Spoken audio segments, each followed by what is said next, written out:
Next slide, please.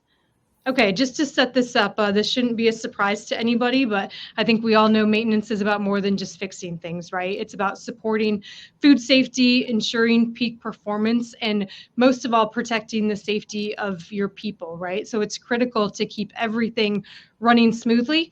But we know that building and developing a maintenance team is no easy task. And if we go to the next slide, we will see why. So there's a lot of key challenges associated with building, growing, and developing a maintenance team. And you'll see those start with recruitment, go into retention, and then there's career development challenges with this as well. So shout out to Food Processing Magazine. They just released this great manufacturing outlook survey and report, which really highlights a few of the things that we're talking about here. So people are looking to train their maintenance staff. They're looking to recruit new members to their maintenance team. And I think one of the biggest challenges is, 50% of the workers in food manufacturing are production, but only 5% of those workers are in maintenance. And so that makes the jobs really all that much more challenging, with limited room for error as we bring people in and train them in these roles. So lucky for us, we've got 3 great panelists here to help talk us through this. And so our panelists today are Andrew Miller. He's the reliability and predictive maintenance representative from Lifeline Foods, who is a Workforce client. Tim Petrone is a leadership executive with TSP Edge. And then Grant Prenslow is joining us as the human resources director from Wholestone Foods, also a Workforce client. So we're really excited to have the 3 of them join us today. As you can see, each of these 3 panelists really represents a different role within their organization. And so as we think about that Venn diagram that we just looked at earlier, it really takes this cross-departmental approach to maximize your maintenance program and make it work the best for you. So I'm going to stop talking and hand it over to the folks that we really want to listen to today. And so we'll shift over in the discussion and get out those slides. But Andrew, maybe we'll start with you. Talk to us a little bit about why is maintenance so critical to your operations and the strategic objectives of your business? Well, as most people probably know, maintenance is kind of your backbone of your organization. So much of it goes into your pricing of your product when it goes out the door. You're basically, trying to think of the best way to put this, but we're responsible for safety. We're responsible for productivity, keeping the product moving, keeping orders on pace. Efficiency. When we take something down, if it's in an uncontrolled instance, your chaos ensues. You're running the risk of product contamination. You're running the risk of injuries and people if the job's not planned correctly, and we're out there, we're responding to a job and we don't have everything there with us at the time we go to it, then just there's not a good situation that comes from that. As far as what we do to kind of protect the lines and keep them moving, maintenance touches everything. Like I mentioned earlier, the productivity. If we're not keeping the product moving out the door, we got customers that are getting upset that they're not getting their orders met on time. So we're responsible for that maintenance. I mean, it's not a direct responsibility, but as you link it together, that's our job, to keep the end user happy by keeping the equipment running, product out the door. Go ahead. Yeah, I'm going to jump in on that there, because there's another part of it is that oftentimes it's the maintenance people that actually know the equipment the best. It's the maintenance person that walks out and hears something and says, "Hey, what's going on over there?" They know when it's running at peak. They know when it's about to go down, right? So maintenance, it's such a vital force within the organization because they're the ones that know that equipment better than anyone, right? I think that's kind of dovetailing very nice with what Andrew is saying there. Is that that's right? Go ahead. Well, I was just saying, the average maintenance guy, they get their steps in throughout the plant. They're everywhere. So as to your point, they're the ones that they hear the equipment. They're going to notice something wrong with it. Only people might notice it a little sooner is the operators, because they hear it every single day. They're around the equipment. So the operators and their maintenance techs, leaning on them to know when kind of prognosticate your failures. You not only want to see them coming, but you want to know how long you have with them, kind of predict when things are going to fail so that you can put that plan together, that scheduled plan, and react to it accordingly. But even then, Andrew, your maintenance team is like your EMS, right? Like something goes down, we're calling you guys and we're calling you constantly. And one of the things that you talked about is how integrated you have to be with everything, which includes that safety of those employees. It's not only the safety of them, but it's also the safety of everybody else around. Your maintenance team is so critical, like you had mentioned, to not only just the operations, but also to the employees, to making sure that everybody, once they get over to that piece of equipment, whatever it may be, even at the time of line production, that they're keeping everything into account. And the knowledge base that your guys have to have at this point in time, it's incredible. I mean, the expectations of them, man, it's something different nowadays. Oh yeah. And you mentioned that knowledge base, and that's something that's going away. You're losing that out in the field today. So getting that knowledge base and training it, and a lot of that goes towards the new technologies that are out there. We're not in a reactive world anymore. We can't afford to be. If you're reacting, if you're performing reactive maintenance, you've already lost the game. I mean, it's just the way it is. So introducing your folks to, like I said, predictive technologies, and becoming more proactive, not reactive, but becoming more proactive. I mean, that's the ultimate goal, where you want to get with this. I don't know any companies that can go out and just say, hey, I'm going to make this product, I'm going to price it at this amount, and then ship it out the door and be successful, right? All that planning on their end at the administrative level goes into that, just like our planning on the maintenance level goes into that as well. All right, so we've got to have a good plan going into that and be successful, or else whatever on the front side of that, whatever they decide to be the cost of the product or whatnot, that's not going to be true at the end. If we're going out and performing reactive maintenance on everything, our costs are going to skyrocket. Along with that, you're also probably more than likely going to have a lot more safety risks involved. Mm-hmm. People, anytime someone's rushing to get something done because it's not a controlled instance, you just set yourself up for those opportunities for chaos to ensue.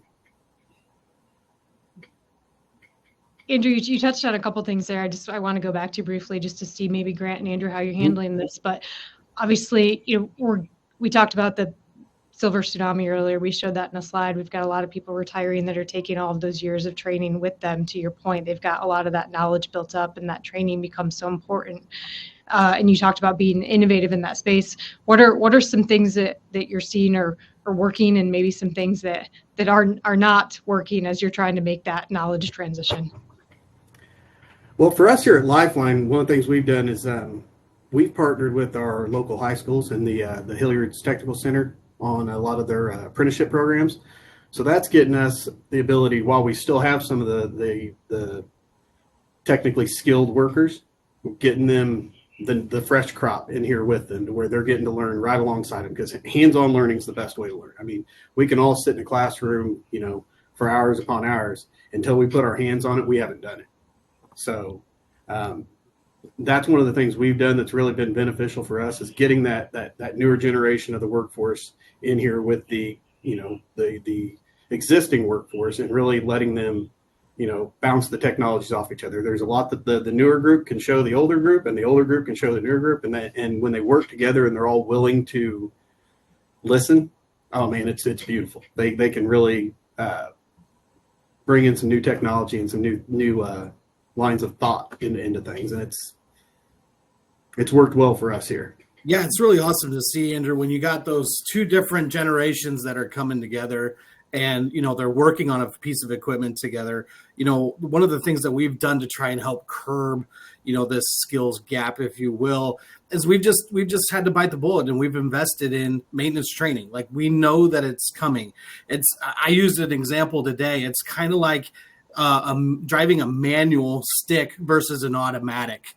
We have people in here that don't know how to drive that manual stick piece of equipment, but they do know how to get it in a car and they do know how to turn it on and run all the gadgets that are brand new in our new cars. Well, that's the same thing we're seeing in manufacturing plants as they continue to grow, and they're trying to piece and bend all this old piece of equipment with new piece of equipment. So we kind of just did a fire sale and said, here's the deal. The people that have been here for a while that have that tribal knowledge, our youngsters, you got to pair up with them. Oh, and by the way, guys that have been here forever, you need those youngsters because they kind of know the backside of these brains that this new piece of equipment's coming in, right? It's not just turning a wrench anymore, Andrew. There's a computer back there that a lot of these guys are going, I don't want to touch that, right? Yeah. But you got these other younger guys that are not afraid of that anymore that can help. So what we've done is kind of like what you were talking about, Andrew, is we just made it a commitment that we're going to marry these two generations and hopefully narrow that gap of understanding of how we can continue to keep our maintenance schedule up and running. Yeah, you got a deal from both strengths there. Yeah, the other side of that is that what you're talking about, Grant, is you're having a shared vision of success. That right? You are explaining to both people, even though they're they could be 40-year difference in age, that like, hey, we have this shared vision of success, and this is what it means for you, and this is what it means for you, but we're going to this goal. When we have that shared vision of success, suddenly tension becomes healthy tension, right? Is that great? As long as it's contributing to this goal. And to your point about, the younger people may have a better understanding of the computers that are behind it, while the older people have an understanding of the mechanical functions that you can't just pick up overnight, right? Both those are so valuable, but with a shared vision of success, right? So what does that look like? What is the goal? What is the OE? What is the metric that we know if we work together, we can achieve? That can be a way of fostering that environment that you're talking about. Yeah. And I do just want to interject there, Grant. One thing you touched on tied to what Tim just said earlier, I want to make sure we don't miss is you'd mentioned maintenance always having a seat at the table.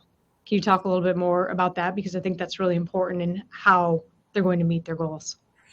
And you're talking about when we're strategizing and, looking forward together. Yeah. So as when your business is, you got to force yourself into there when you're strategic planning, because as Andrew has mentioned, maintenance is that without maintenance, you don't run. I'm sorry. That's just the matter of the fact. If you don't have those guys that are willing to get in there and take a look at this and get it up and running, you just don't run. So when you are thinking about expansion, when you are thinking about bringing in a new piece of equipment you got to be there, because the knowledge base that you need to have is so diverse now. And if you don't have Tim's vision, a vision of success, you're going to run into a lot of roadblocks. You're going to have those, and Andrew, Tim, jump in here, but I've seen it to where, right, like those guys that have been here for 30, 40 years, I don't want to train this guy. I've done my time. There was nobody there to train me, right? Somehow, and I don't know if you guys have examples, but somehow you got to get those guys to get over that hump. And one of the things that I've told them, and I don't know if it's worked for you guys, is if you guys take the time to train these younger guys that are hungry and they want to learn from you, you may not have to do as much. You might not have to get in there all the time anymore when you're tired or whatever. They've put in their time. They should be able to do that. But Andrew, Tim, I don't know what you're thinking, but that's kind of where I'm at. You got to have a seat at the table. Yeah, my favorite one was I was working with one older gentleman, and I said, that feeling when you come back from having time away and you're just mad as all get out because they ruined everything while you were gone? What would happen if they actually knew how to not do that to you? Like, wouldn't vacation be a little bit better, right? And because it was just that simple. It was about like making it better for that older person, right? I'm a big lean guy. I love the concept of you got to make it easier, better, faster, cheaper, and in that order, right? Mm-hmm. And so if the guy comes back from PTO and spends the next 3 days cleaning up the messes that everybody made, PTO is not easy for him anymore. No. Let's just focus on making PTO a little bit easier for him. But just that simple thing of why should this make a difference to you? As long as the difference to you, again, ties back to that shared vision of success. But yeah. And I'll add, I'm sorry, but I just wanted to add maintenance technicians are kind of known to be prima donnas in the first place. So if we have to fluff their ego a little bit in these situations, it's not a bad thing. We can do that. I'm glad you said that, Andrew, because you're a maintenance guy. I'm glad you said that. I was just not going to miss an opportunity to throw in a plug for Workforce, because I am in marketing. So thinking about how software can help with that transition too, right? There's ways to capture that knowledge in efficient ways, so that, to your point, Grant, that older maintenance supervisor doesn't have to do as much work, right? They can maybe repeat that, walk through it a couple different times, you capture that, and then transfer that knowledge onto younger individuals as they work side by side, but just something that retains that for the future generation. Is an opportunity as well. Mm-hmm. And that hits one of my hot buttons, and that's the term psychological safety.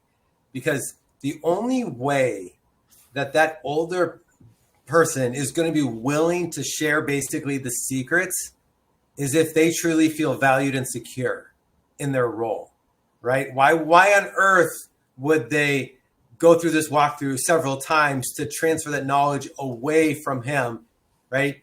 And so psychological safety is the absolute bedrock. Actually, there was Google did a massive project on what made high performing teams.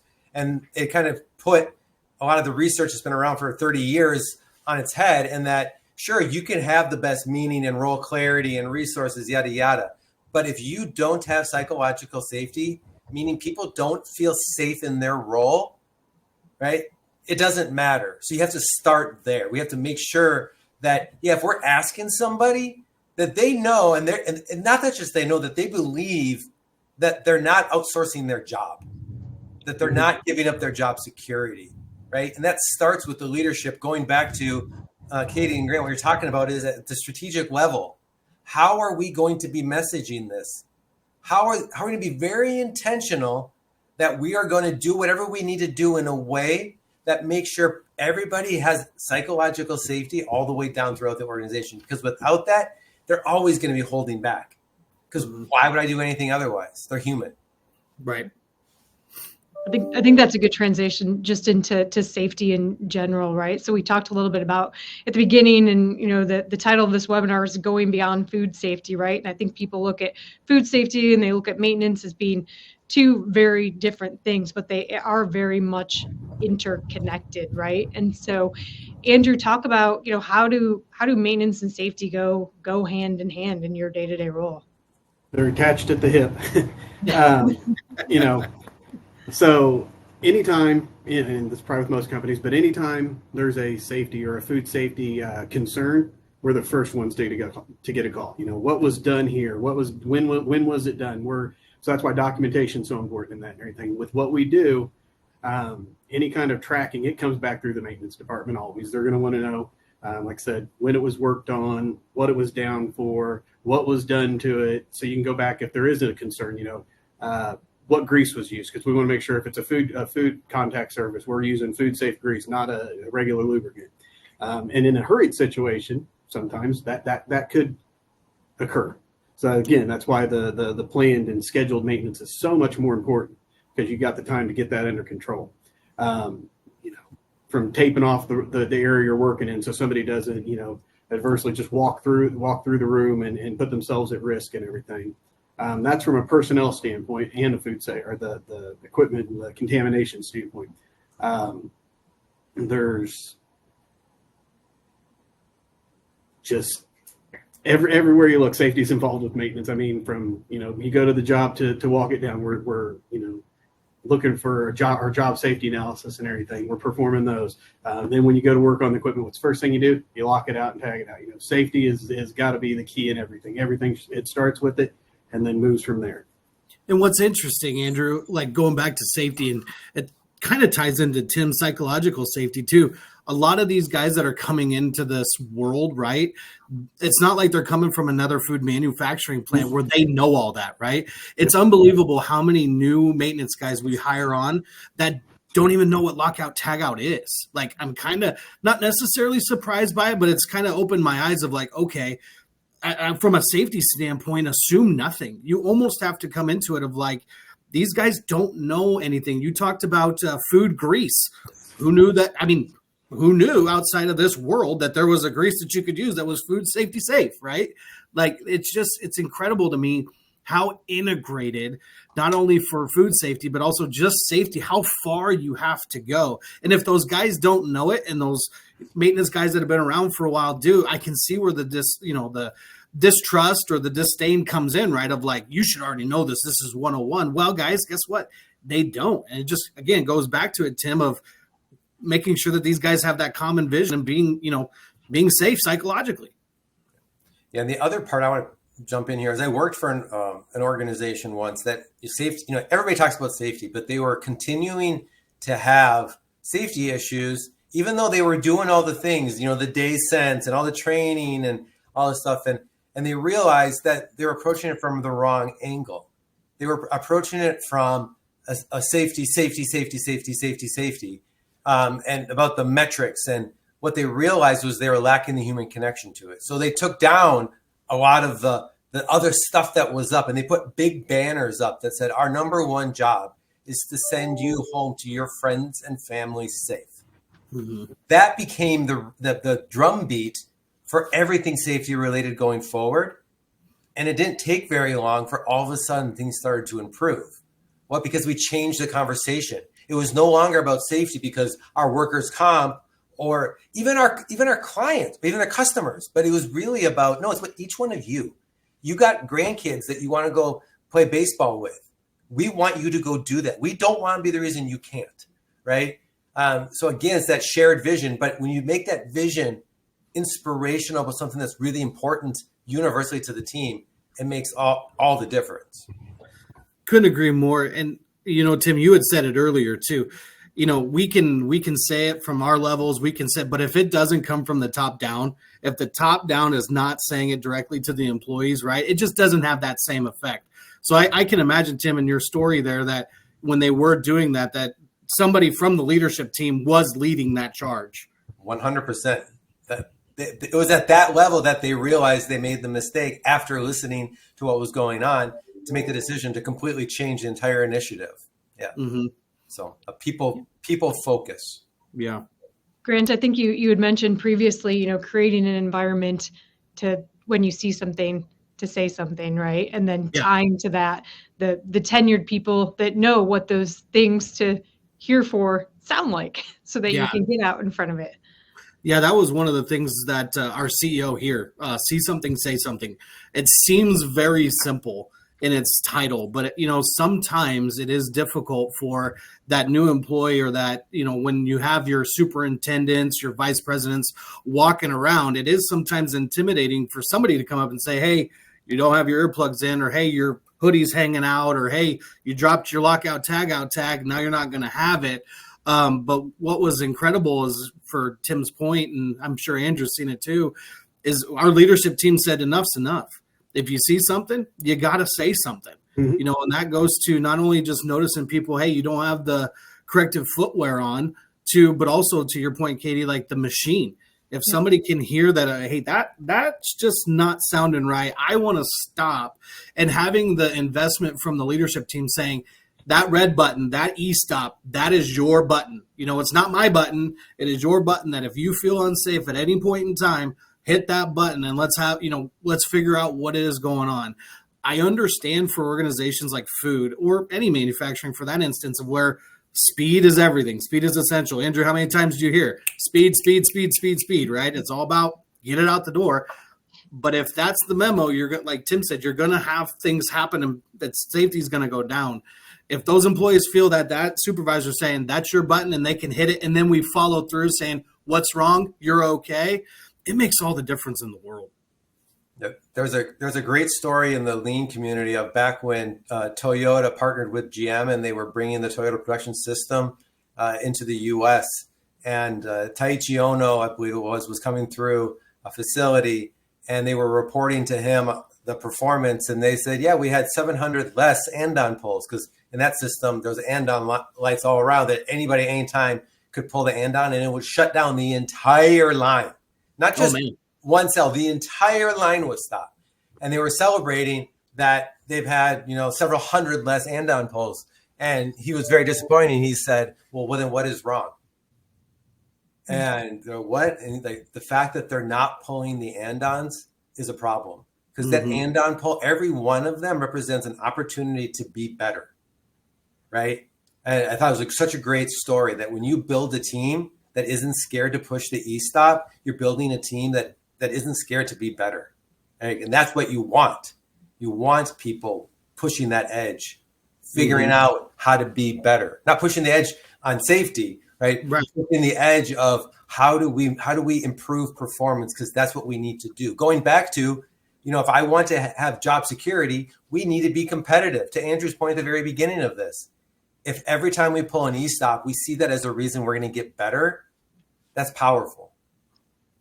Absolutely. Andrew, I'm sure that you have it within your maintenance department, right? Of downtime, right? Well, to Tim's point, if our downtime is because we're educating, learning, training, learning something new, instead of our downtimes because somebody got their arm stuck somewhere or somebody's not going home anymore, and we have that psychological distress too of somebody working right next to it where somebody lost a thumb and they're going, oh, I don't want to work here. Like that guy just left without an appendage. Like what's going on?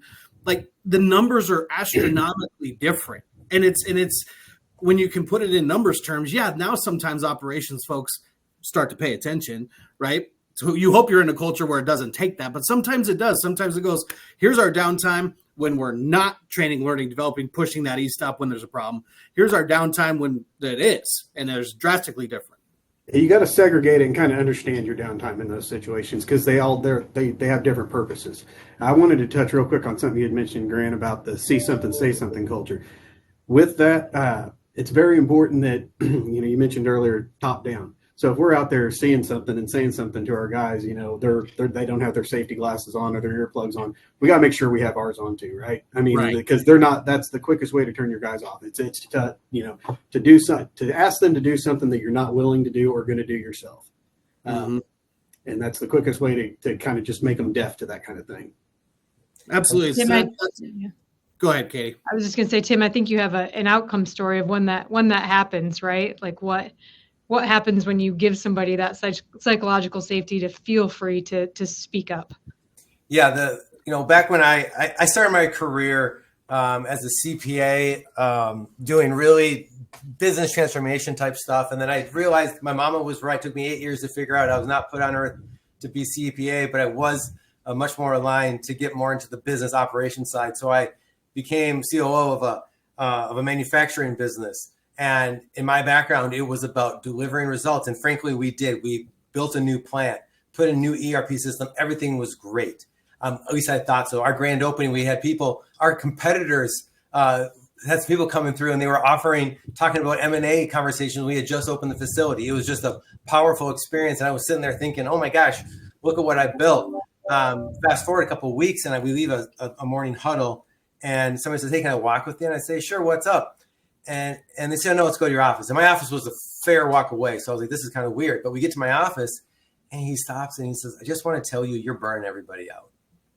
Everybody is so scared.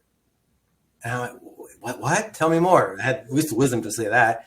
And then he proceeded to say, yeah, you and that ERP system, and the way you carry around your laptop and the pace you walk to meetings, everybody is so scared that because they think you have all the right answers, and they're scared of their own opinions. And he talked for probably, 10 minutes. And finally I said, okay, what I hear you saying is I'm an asshole. And, he laughed. I break the awkwardness a little bit, but yeah. And so in that moment, for me, I was like, how is this possible? I know what it means to be a good leader. Look at what we've built here. But in fact, they were right. I was the one, I was in meetings from 5 a.m. until 7 p.m. Right. And then I would work at home, until midnight, because I was the one doing every single thing. I changed the way I showed up. And it wasn't just a couple months later where I had been really intentional in that time about making sure that the team had a voice. And it was a couple months down the road, I was walking down the line, and this woman who previously I would have told you was a wallflower. I don't think I ever heard a word from her ever.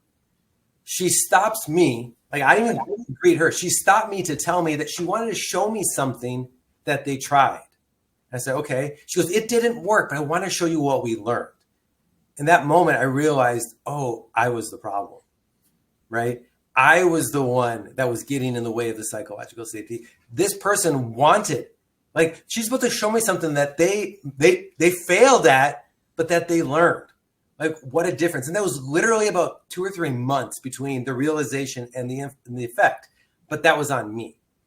And so as a leader, doesn't matter if you have formal leadership or senior leadership, we have a disproportionate impact on everybody around us. We can't tell our leaders to go build a psychologically safe environment if we aren't already doing that in our current role, right? And so that see something, say something, you can tell them to do that in spades. But you could have the most brilliant person on your line not opening their mouth because they're scared to. It comes back to that psychological safety. I know I got a drum beat going here, but that's what we're talking about. That's where magic happens in production flow, is that when people show up to bring their best and they're not scared to ask for help, not scared to say something, not scared to ask a question, not scared to try something, right? That's where the magic happens. So Grant, maybe we'll transition to you kind of on that note around leadership and why is it so critical as you're hiring and training new maintenance team members to provide that leadership? Yeah, so to give a shout out to the guys that have been around the industry forever, they're not out there anymore. They just aren't out there. We had to go to leadership that's like, hey, where's my guys? Where's my guys? And then when we were finding maintenance techs and they were getting in there, and Andrew, you could probably adhere to this, there was maybe a little frustration of like, well, no, that's not who we're looking for. Where's my guy that's got the 10, 15 years of experience? That sweet spot of like, they've been around the block. They know the lingo. They're just not out there anymore. And I know everybody's experiencing it. I know everybody. So we had to change the way that we were looking at individuals we're bringing in. And we had to look more towards that. Okay, do they have the things that you can't train? Do they have the desire to learn? Do they have the aptitude of, getting to work and wanting to work and the will and the drive, like those things that you can't necessarily teach, but they just innately have. And then we had to also, again, invest in that maintenance training that says, okay, we've got the guys that have the attitude we want. Now we need to invest in them of getting them trained to where we need, because the knowledge base is already under our roof, whether we want to believe it or not. It's already here. So we're kind of taking what we already have and just putting into play. Right? Just taking that time to invest in those people that are coming on board and saying, hey, I know that you maybe don't know how to rewire a motor or get into a 480 bucket or, work around ammonia lines or anything like that. But guess what? You're joining an organization that's committed to making sure we invest in you and that you have the skills that you need when you need them to be able to perform the job we've hired you to do. And does that help you? I think you mentioned that can help you compete, right? In the market for talent and for retention. Absolutely. There's down the road, not to market any sort of my competitors, but down the road, it's factual. I got somebody that's paying boiler techs $50 an hour. And I almost floored. I had to pick my jaw up off the floor. We just can't afford that. But I can afford the guy that's coming in that's like, hey, I couldn't make it over where the $50 an hour is because I didn't have the experience. But I'm telling you, I want to get into maintenance. I want to be in this industry. That's my guy. And I'm going to go back and say, hey, tell your friends that I know that probably doesn't have the experience that they're looking for down the road to get you that 50. Hey, we're going to get you in here. Oh, and by the way, we're going to train you. Oh, and another piece to that, when we train you and you gain a new skill, we're going to give you more money. We're going to give you more money to be able to do what you're doing because you have another tool in your tool belt. And that just makes sense to the new people that are coming into this industry. That's attractive to them, right? Like if I'm going to spend time, and Andrew sit in, if I'm going to spend time sitting in a class and trying to prove my skills to somebody, it only makes sense that, hey, maybe I should get a little bit more because I'm more valuable to the organization. And that's one of the things that, you want to train your new employees, especially with the skills gaps that we have. Train them. And almost train them to be attractive to other employers. You want them to, other employers to recruit them, and then you want to reward them, or you want them to want to stay with you. You want to, train them to be attractive to other companies and be successful elsewhere, but make them want to stay with you. Right. That's the big thing with it, because the knowledge, it's going away, but that cup can be filled back up pretty easily. We've got a lot of bright people out there. There's all kinds of resources. The cup can be filled back up. It's just finding the right way to do it. And then finding those people, like you mentioned earlier, that want to learn. They want to train. They want to learn to do things the right way, not just the way, the quick way or the easy way or the way they already know how to do it. They have to be open-minded. If you don't have those open-minded people today, they're not going to be very successful. Right. Yeah, and there's a key part there I heard about that they'll want to stay. What's really interesting, actually, it's not really that interesting. It makes common sense, but it's been shown over and over again in all kinds of studies from Pew to Gallup, is that people don't quit their job, they quit their leader. Yep. Right? So when you set up, Grant, with that type of get a skill, you can earn more money, and they have inspirational leadership, people that they look up to, those people don't leave. Those are the people that are at the weekend barbecue and be like, you got to get a job over at XYZ. You won't believe what it's like to work there. Suddenly, you're not struggling to find people anymore, right? And there's, I'm a big data nerd. Like it was a fascinating, back when engagement came on the scene, everybody was talking, you got to have an engaged team. Bain & Company went out and said, but great, yeah, having an engaged team is great because people feel cared for. But does it matter to the business? Does it actually make a business impact? And they went out and did this big study, and they baseline said, okay, a satisfied employee produces at 100%. They found an engaged employee produced at 144. They're like, great, okay, there it is, right? So you have 44% increase in production with an engaged employee. But they noticed something else. When somebody viewed their leader as a role model, and they believed in that they were doing something that was meaningful, i.e. a shared vision of success, they actually scored at 225%. Right? Think about that. Think about if you're at satisfied, every in your organization is satisfied, which we all know they're not, but let's just pretend that produced at 100% of productivity. If you could snap your fingers and have an inspired workforce, 225%. And by the way, that's not through putting them in front of training. That's vital. But what it is that those leaders are making them want to sit in front of that training video. They want to learn. They want to apply it. That's where the magic happens. To go 144 is great, but 225, are you kidding me? That's a no-brainer. Absolutely. And it takes that leadership to be able to, again, I know it's hard. Like, this industry is changing, right? The mentality of the employees is changing. And I think I'm okay to say, like, this industry is a little bit behind when it comes to maybe being innovative or things like that. But that's why, again, I go back to Katie, having that seat at the table, having those conversations so that you can say, hey, I'm going to get you an employee that maybe isn't fitting this exact model of what you're looking for. But just like Andrew said, I have a couple over here that they might not have completely filled, but we have the skills and the tools and the resources to do it, right? We have a LMS within WorkForge that has training modules that are aligning with our shared vision of success of what we want our employees to be able to accomplish in the maintenance world. And it's a learning path that's going to get you to where you want to go. And this is the return on investment of the 225% that Tim just talked about, that we're going to get there. The hardest struggle for me that I found was, again, getting them to understand that it's not going to be an overnight success. It is going to take some time, right? We don't learn things overnight. It took us a long time to learn to what we have the knowledge of what we have today, right? But they've got to be willing to do that. Once they do, you'll see game-changing differences within the maintenance department and also safety. Grant, you just answered the question before I could ask it. So Christine typed a question in the chat asking, how has your WorkForge partnership helped to leverage success in the areas that you were describing? So I think you just touched on it, but if you have anything else to add, or Andrew, if you had anything to add to that question.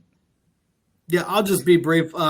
With the WorkForge catalog that we have and with the maintenance team that we have looking through that, there's a lot of content in there that, just helps expand that knowledge that we want to get to our employees and puts it in a format, in my opinion, right? Like, you still got to run. That employee still has to work, but it puts it in a format that gives them the ability to do it when it works for them so that they can learn it.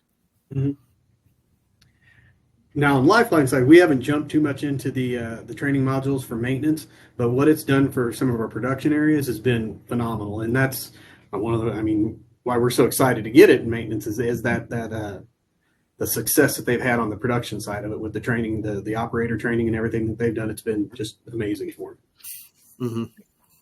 And that's something we touched on briefly earlier. With Lifeline, we've developed some custom content that's very specific to their unique processes that they have in-house. So it's very tailored to what they're doing day to day. Yep, and we're getting ready to work on a lot of our maintenance modules. So really excited to jump into that. It should be very beneficial for all of our guys. Great. Okay. We've got just a few minutes left. Maybe I know each one of you had kind of a key takeaway that you wanted to share with our participants. Grant, we'll start with you. Yeah, my biggest takeaway for the group is you've got to relook at the way that you're going and finding the people that you want to come work for your maintenance organization, right? Like, again, that pool of what they're looking for is depleting. The environment is changing. The way that employees and potential employees are thinking, it's completely different than it used to be. So I just challenge everybody to take a look at, okay, how are we marketing? How are we putting our job descriptions out there? And what is our interview process like? Is it actually filling the bucket of trying to find those employees that are eager to learn, that have a drive to do well? And again, everybody wants that type of employee, but there are different ways that you can make that work within your job postings. And then again, that interview process of who are you inviting into that interview process? Who do you have involved? And how do they know, like, they are an important person, potential important person within our organization? And this is how we can show that you're going to be valuable when you get in here. Great. Tim? Yeah, for me, the big thing I've seen, and I've tried it the other way, but is that you can have the best tool, the best resources, but if you don't have psychological safety, you're never going to realize what is truly possible. You might think that what is possible. I actually had this happen with a client we were working with, and they had said that they would never be able to do more than about 1.1 million units in any given week. And that, like, they stress tested every single thing in the facility, right? They did a bunch of work around the psychological safety, had a conversation with a couple of people. Now they hit 1.6 million. That was what they didn't change really anything other than their processes and listen to their team.